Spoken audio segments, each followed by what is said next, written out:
Hello बच्चों, कैसे हैं। आज आपको संस्कृत खंड से तीसरा पाठ का हिंदी में अनुवाद बताएंगे। तो आइए देखते हैं पाठ का शीर्षक क्या है। पाठ का शीर्षक है आत्मज्ञ एवं सर्वज्ञः। जो आत्मज्ञानी होते हैं वही सर्वज्ञ होते हैं। जो आत्मज्ञानी होते हैं वही सर्वज्ञ होते हैं। अब इस पाठ में ये पाठ उपनिषद से संग्रहित किया गया है।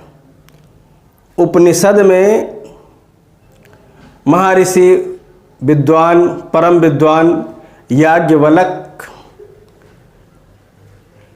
के द्वारा कही हुई बातें इस पाठ में दर्शाई गई हैं। याज्ञवल्क्य की दो पत्नियां थीं, कात्यायनी और मैत्रेयी। याज्ञवल्क्य ऋषि जी गृहस्थ आश्रम को छोड़कर इसके ऊपर परिव्राज्य आश्रम को जाना चाहते हैं। इसलिए उन्होंने अपने मन में विचार किया, चिंतन किया कि हमारी जो दो पत्नियां हैं, मैत्रेयी और कात्यायनी, इन दोनों पत्नियों के बीच में हम अपने धन का विभाजन कर दें। तो इस पाठ में धन का विभाजन किस प्रकार से कर रहे हैं, इस पाठ के माध्यम से बताया गया है। तो आइए देखते हैं पाठ को और पढ़ते हैं। देखिए, याज्ञवल्क्य मैत्रेयीम उवाच। याज्ञवल्क्य ने मैत्रेयी से कहा। मैत्रेयी भी इनकी पत्नी है। याज्ञवल्क्य जी की पत्नी का नाम है मैत्रेयी और कात्यायनी। तो अपनी पत्नी मैत्रेयी से वार्तालाप करते हैं। तो कहते हैं याज्ञवल्क्य मैत्रेयीम उवाच। याज्ञवल्क्य ने मैत्रेयी से कहा। मैत्रेयी उद्यास्यन् अहम अस्मात् स्थानात् अस्मि। कहा कि हे मैत्रेयी, मैं गृहस्थ आश्रम को छोड़कर अब पारिव्राज्य आश्रम को जाना चाहता हूँ। इसलिए ततस्त अनया कात्यायन्या विच्छेदम करवाणि इति। इसलिए मैं आपका और जो हमारी पत्नी है कात्यायनी का अपने धन का दोनों के बीच में विभाजन कर देना चाहता हूँ। मैत्रेयी उवाच। मैत्रेयी ने कहा, यद इयं सर्वा पृथ्वी वित्तेन पूर्णा स्यात्। कहा कि ये संपूर्ण पृथ्वी धन धान्य से परिपूर्ण हो जाएगी। तत् किम तेन अहम अमृताम श्याम इति। कहा कि यदि संपूर्ण पृथ्वी धन धान्य से परिपूर्ण हो जाएगी तो क्या मैं अमर हो जाऊंगी। याज्ञवल्क्य उवाच। याज्ञवल्क्य ने कहा, ना इति, ऐसा नहीं है। यदि संपूर्ण पृथ्वी धन धान्य से परिपूर्ण हो जाएगी तो आप अमर नहीं हो सकती, ऐसा नहीं है। अगला पैराग्राफ देखें। यथोपकरण वताम जीवनम तथैव ते जीवनम स्यात्। जिस प्रकार से सांसारिक उपकरणों का जो उपभोग करते हैं, जो व्यक्ति समाज में रहकर, संसार में रहकर इस पृथ्वी पर सांसारिक उपकरणों का उपभोग करते हुए जीवन यापन करते हैं, जिस प्रकार से उनका जीवन होता है, तथैव ते जीवनम स्यात्, ठीक उसी प्रकार से उन सब लोगों का जीवन हो जाता है। जैसे संसार में सांसारिक उपकरणों का उपभोग करते हुए जो जीवन यापन करते हैं, तो जिस प्रकार से उनका जीवन होता है उसी प्रकार से एक सामान्य के तरीके से सभी का जीवन हो जाता है। अमृतत्वस्व तु न आशा अस्ति वित्तेन इति। याज्ञवल्क्य जी कहते हैं कि धन से तो अमरत्व की आशा ही नहीं की जा सकती है। धन से कोई व्यक्ति अमर नहीं हो सकता है। सा मैत्रेयी उवाच, मैत्रेयी ने कहा, एन अहम न अमृताम श्याम। मैत्रेयी ने कहा कि हे देव, जिससे मैं अमर नहीं हो सकती हूँ, किम अहम तेन कुर्याम, तो ऐसे धन का हम क्या करेंगे। मैत्रेयी ने कहा, हे भगवान, जिससे मैं अमर नहीं हो सकती हूँ तो उस धन से हमारा क्या प्रयोजन। यद देव भगवान केवलम अमृतत्व साधनम जानाति तदेव में ब्रूहि। कहा, हे भगवान, यदि आप अमरतत्व साधन को जानते हो, अमरता को, अमर होने, अमर तत्व को प्राप्त करने के ज्ञान को यदि आप जानते हैं तो उसे मुझसे कहो।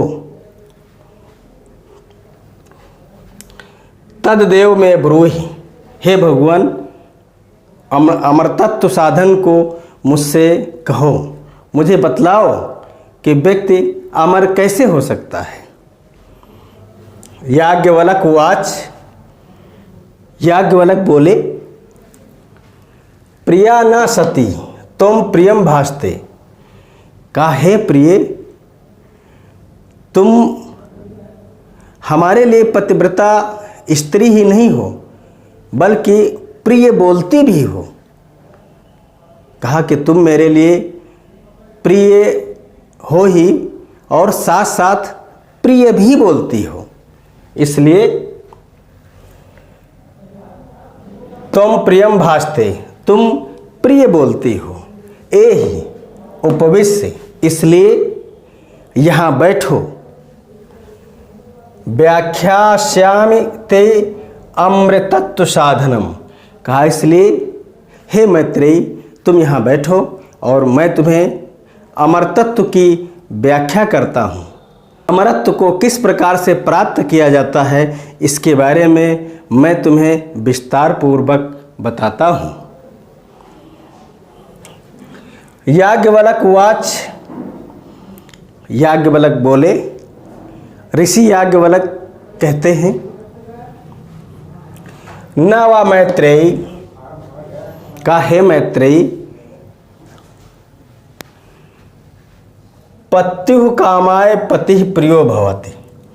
कहा, पति की कामना के लिए, पत्नी की इच्छा के लिए पति प्रिय नहीं होता है। कहा, एक पत्नी की इच्छा के लिए पति प्रिय नहीं होता है। आत्मनस्व कामाय पति प्रियो भवति। कहा, उस स्त्री अपने लिए, स्वयं के लिए, एक स्त्री स्वयं के लिए, उसके लिए पति प्रिय होता है। मतलब वो उसकी इच्छा के लिए ही पति प्रिय होता है, अर्थात अपनी इच्छा के लिए ही पति प्रिय होता है। न वारे जायायाः कामाय जाया प्रिया भवति। पत्नी की इच्छा के लिए पति प्रिय नहीं होता है, पति अपनी इच्छा के लिए ही पत्नी को प्रिय मानता है। प्रत्येक व्यक्ति अपनी इच्छा के लिए ही अगला व्यक्ति प्रिय होता है। स्वयं की इच्छा के लिए अगले व्यक्ति को प्रिय मानता है, उसकी इच्छा के लिए वो प्रिय नहीं होता है। आत्मनस्व कामाय जाया प्रिया भवति। अपनी ही इच्छा के लिए पत्नी को पति प्रिय होता है। नावा अरे पुत्रस्य वित्तस्य च कामाय पुत्रो वित्तम वा प्रियम भवति। हे मैत्रेयी, पुत्र और धन स्वयं की कामना के लिए पुत्र व धन प्रिय नहीं होते। पुत्र व धन अपनी कामना के लिए प्रिय नहीं होते हैं, अपनी इच्छा के लिए प्रिय नहीं होते हैं। आत्मनस्व कामाय पुत्रो वित्तम व प्रियम भवति। यानी पत्नी की इच्छा के लिए पुत्र और धन प्रिय नहीं होते हैं।